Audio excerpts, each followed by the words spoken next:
가면서 전하고 있는데 올해 들어서는 좀 빨리 좀 오는 것 같습니다.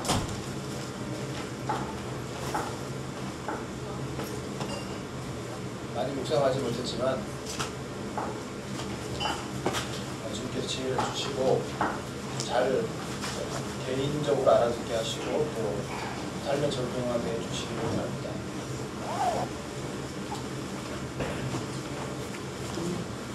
작년에 공주파 방송에 출연한 이후로 1년 만에 방송에 출연한 것 같습니다. 이럴 줄 알았으면 분장이라도 좀 하고 왜 방송에 나가는 사람들이 얼굴에 떡칠을 하는지를 방송에 출연해보면 압니다. 제 얼굴이 점이 있는 얼굴과 점이 없는 얼굴이 엄청나게 달라요. 분장을 하고 나올 것입니다. 다음에 또 다음 주부터 소신 형제님들 분장을 하고 나오시길 바랍니다. 바야흐로 3월이기 때문에 새로운 학년, 새로운 또 학교에서 공부를 시작한 또 학생들도 있고, 저는 제 아들이 중학교를 갔는데 실감이 나지를 않습니다. 제가 지금 교복 입고 학교 다니라고 해도 학교 다닐 것 같은데 벌써 제 아들이 교복을 입고 학교를 다니는 그런 모습이 있는데 신기하기도 하고 한편으로는 내가 중학교 다닐 때 중학교 입학할 때 어땠나 이런 걸 생각하면서 한국식 그 입시 제도에 또 한 명의 나의 생명, 나의 아들이 또 희생당하는 거 아닌가 그런 걱정도 좀 있고 그렇습니다. 아들이 또 딸이 공부 잘하고 학교에서 잘 되고 좋은 대학을 가고 부모들의 공통된 소원이기도 합니다만은 오늘 잠깐 들려드린 말씀을 통해서 우리 아이들이 더 좋은 대학, 더 좋은 학교를 가는 것보다 하나님 앞에 완전하게 드려지기를 원하는 그런 마음으로 아이들을 양육할 수 있게 되기를 스스로 다짐도 해보면서 또 기대도 하게 되는 것입니다. 먼저 사사기 21장을 열어보겠습니다.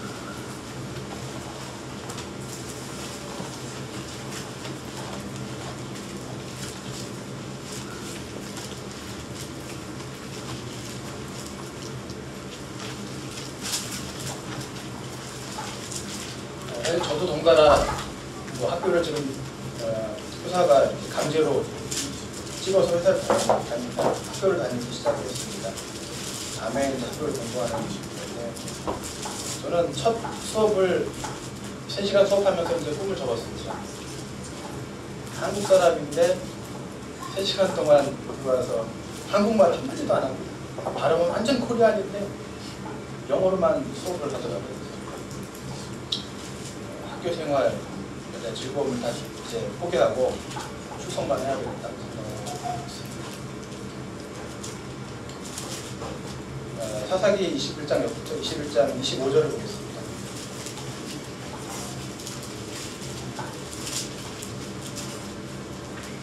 그때 이스라엘의 왕이 없으므로 사람이 각각 그 소변에 어른들을 행하였더라. 사사기 시대의 이야기입니다. 여기 보니까 이스라엘의 왕이 없으므로 사람이 각각 그 소변에 어른들을 행하였더라. 우리가 오늘날 모임 생활하면서도 경계해야 될 것이 하나가 있는데, 물론 이 말씀이 오늘의 그 주제는 아닙니다. 경계해야 될 것이 있는데 이것은 무엇이냐면 각각 이것이 경계해야 될 것. 그 소견 내 옳은 대로 행하였더라. 자기가 생각할 때 옳다고 생각하는 자기의 가치관대로 행하는 것입니다. 요즘에 가장 잘 사는 방법이 21세기의 사회에서 가장 잘 사는 방법이 뭐냐면 자기 소견에 옳은 대로 행하는 것이 가장 잘 사는 방법이에요. 20세기만 해도 이 세상은 무슨 주의, 공산주의, 민주주의, 자본주의, 사회주의 그런 이데올로기, 이념이 이 세상을 지배했습니다. 그리고 그 이념에 맞지 않으면 서로 물건 불리고 죽고 죽이는 그런 시대, 그런 100년의 20세기를 보낸 이후에 이 세상에서는 과연 무엇이 옳은 것이냐에 대한 회의를 사람들이 갖기 시작하면서 이제는 네 생각에 옳은 대로 네가 생각할 때 옳다고 생각하는 일을 누가 남이 뭐라고 하든 밀어붙여라. 자기의 소신대로 말하고 행동하고 결정해라. 이런 풍조가 지금은 세상을 지배하고 있습니다. 그래서 무엇인가 별도로 반드시 옳은 것이 있는 것 같지 않습니다. 누가 더 논리정연하게 자기 생각을 이야기하고 누가 더 자기 생각을 먼저 실행에 옮기느냐에 따라서 그 사람이 옳은 사람이 되고 그 사람이 또 세상을 지배하는 그런 시대가 됐죠.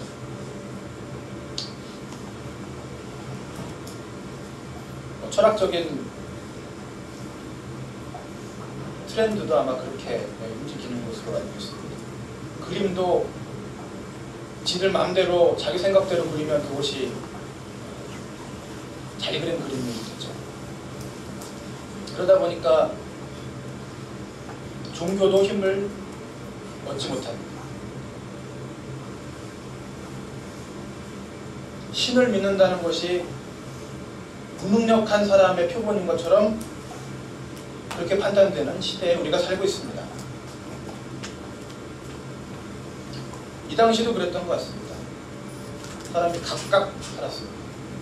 그리고 무엇이 옳은 것인지 무엇이 그른 것인지에 대한 판단은 자기 스스로가 자기 소견에 옳은 대로 행하는 그런 시기입니다. 어찌 보면 오늘날과 같은 시대인 것 같습니다. 당시 이스라엘은 정치적으로도 또 종교적으로도 굉장히 혼란한 시기였습니다. 민족적인 지도자가 없고 하나님의 뜻을 전하고 또 실현하는 영웅이 이제 탄생하지 못하는 시기가 얼마간 이어졌습니다. 이스라엘의 역사는 아브라함 때부터 계산합니다. 아브라함이 자기의 본토 친척 아비의 집을 떠나서 가나안 땅에 정착하기까지 걸린 약 660여 년의 시기, 한마디로 얘기하면 그것은 이스라엘 사람들이 광야에서 살던 시기입니다. 이스라엘 사람들이 출애굽을 해서 가나안 땅에 입성하기까지 걸린 아브라함 때부터 660년의 시기가 지나고 이제 국가가 형성이 되기 시작합니다. 이제 여호수아, 모세 사후의 여호수아가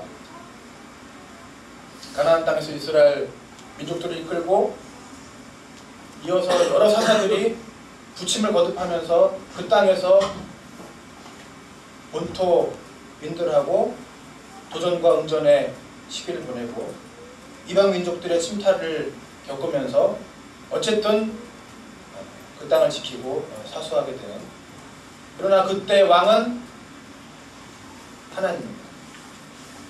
지금 사사기 21장 읽으면서 우리가 오해하면 안 되는 것이 이스라엘에 왕이 없으므로 라고 하는 게 사람의 관점에서 그래서 하나님이 왕을 허락하셨구나 라고 생각할 것이 아니라 이 당시의 왕은 하나님입니다. 그런데 이걸 다시 한번 읽어보면 그때 이스라엘에 왕이 없었다고 그랬어요. 하나님이신 왕이 이 사사기 마지막 시대에 없었다는 얘기죠. 다시 말하면 이제 가나안에서 살기 시작하면서부터 사울이 왕이 되기까지 걸린 약 360년의 시간이, 이것은 바로 신정국가의 시대입니다. 이스라엘의 전 역사를 보면 이 시대는 하나님이 직접 왕이 되시는 신정국가의 시대였습니다. 이 신정국가의 시대를 마감한 것은 바로 다름 아닌 사람들이었습니다. 사람들의 눈에는 하나님이 왕이신 이 현실이 눈에 제대로 들어오지 않았습니다. 않았습니다. 물리적인